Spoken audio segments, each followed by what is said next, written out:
Posible ba na magkaroon ka og 10,000 pesos per month, no, pinaagi sa pag-invest sa REITs? So sa pagkaroon diri sa Pilipinas na apatay 5 kabuok na REITs, which are a REIT, mo na siyang pinakauna, and then we have DDMPR, which is Double Dragon Meridian Park, and then we have PhilInvest na REIT. We also have RCR, and lastly na atay MREIT. So far, diri sa Pilipinas, mo pa lang to siya ang 5. But maybe in the future, naapay mga bagong REITs na manggawas, di lang takabalo kung kanus-a. Pero the moment that happens, it's another alternative investment option for all of us.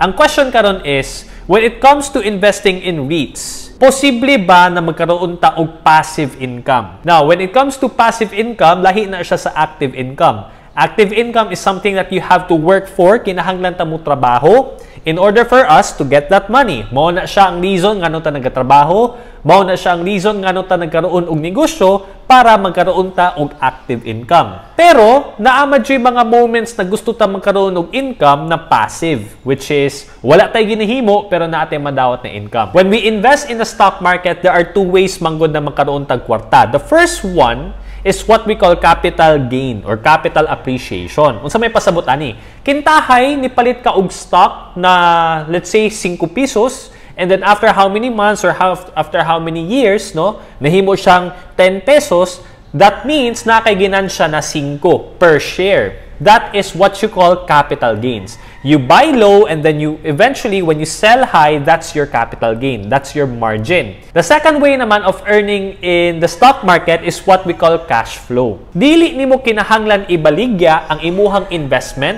imuhang stock, yun nga lang naagya pong kay madawat na income. That is what we are after sa kaning video. Kami, we are investors sa mga REITs. In fact, we have investments sa tanang REITs. Ipakita na mo sa inyo karon ang breakdown kung pila ba among nadawat na dividendo sa kaning mga REITs, no? And naga-send sila og email every time na kay madawat na dividends. That's the good thing about investing in the stock market, because ma-notify lang ka when you are earning money even if dili ani mo siya kinahanglan i-manage.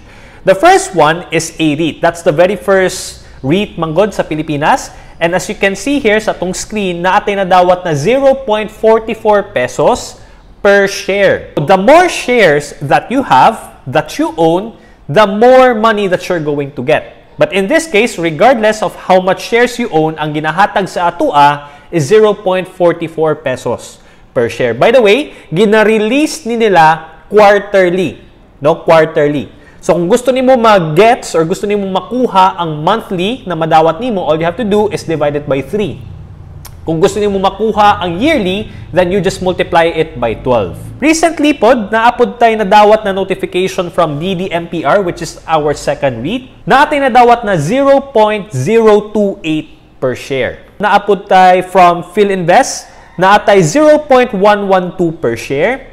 And then naatay 0.062 per share sa RCR, which is by Robinsons. And then lastly, naatay from MREIT, which is 0.24 pesos per share. When we invest in REITs manggod, they are required, no? Required sila na muhatag og dividendo sa mga investors. Mao na siya ang lamang. And the good thing, regardless kung musaka ba ang value sa imuhang stock or muna og kinahanglan gihapon nila mag-release og dividends. So, in this case, you are earning money in 2 ways. You are earning money sa capital gain and you are also earning money sa cash flow. Ang pangutana karon kay pila ba ka shares, no? Ang kinahanglan nato para makadawat ta og 10,000 kada bulan. Now, for the sake of illustration, what we're going to use is ang A-REIT. Nga naman, kay sa tanan nagipakita na mo sa inyo ganina, ang A-REIT ang pinakadako nagihatag na share, no? Ang iyahang dividends per share sa atua. Mauni siya ang mga numbers na naa nato. Una, kabaluta na based sa katong email notification na ating nadawat na 0.44 pesos quarterly dividend per share. Para mas dali lang nato siya ma-compute, i-divide na lang nato siya by 3, no, which is para makuha na to ang monthly. In that case, ato ang nadawat per month is 0.15 pesos. As of now, 50 pesos pa ang iyahang value, iyahang stock price. Ang pangutana, How many shares should we own in order for us to make 10,000 pesos per month? O, diba? Dili na mo gawa sa itong mga computation.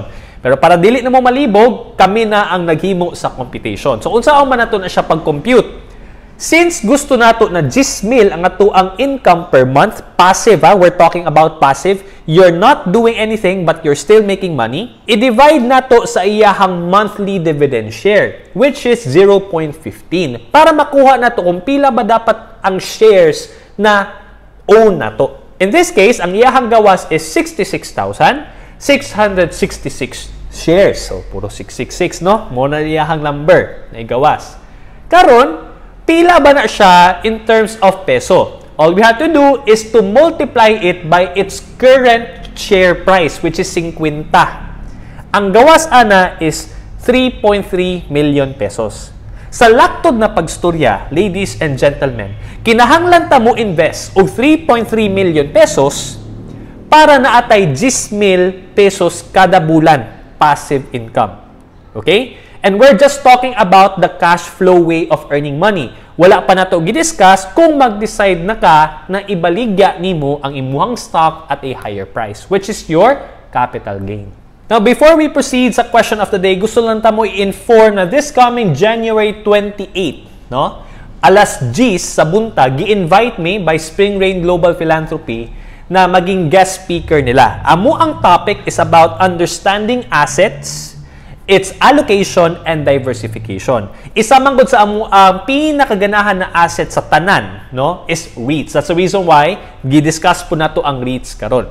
So kung ikaw tong tipong tao na you want to understand more about assets, gusto ka makabalo how you can retire a good life, pag moabot ang panahon na gusto ka mo retire, this is a good event for you. Now, ibutang na mo ang registration link sa comment section and sa description. Now, let's proceed to the question of the day.